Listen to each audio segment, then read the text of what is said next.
Manduot ko anyon, nagpuyo sa Digos City. Karong gabi yung nainday, gusto na ko i-share ang akong sugilanon. Hindi tungod kay gusto ko magdrama.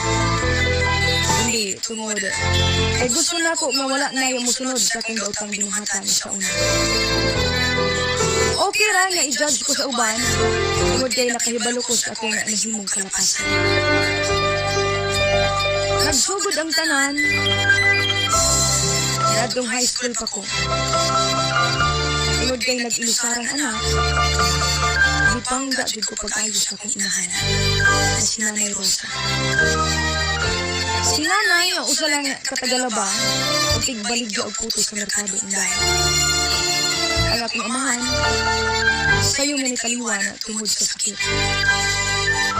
Kaming duha ra jud ni Nanay ang nagkinabangay. Pero miadto nga ihamtong nako kung nakabatunog pa mo o tinday. Naulaw ko sa mong kahintang. Di nakaulaw na ako ang aking inahan. Tungod kay mataghatod ni Nanay na ako sa eskwelahan. Ang iyong silinga karaan na kaayo.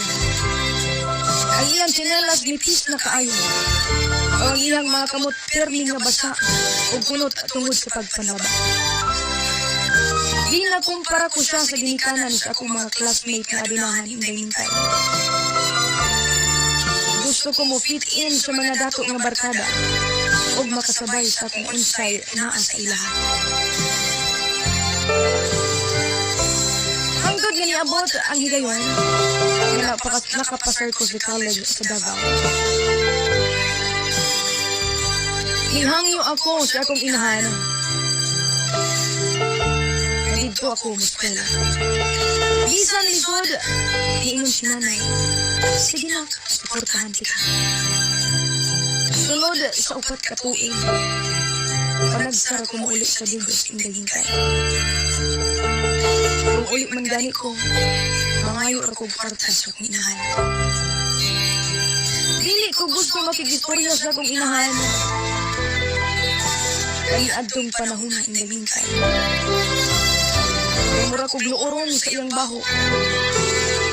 Dili ko ganahan sa iyahang pamarog yadtong mga panahon na hintay-hintay.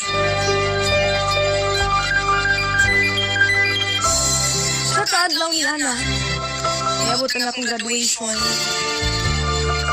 Wala na ako gitahibalo ang akong inahan. Tungod kinaulaw ko nga makitaan siya sa akong mga barkada na dato dito sa Davao inday.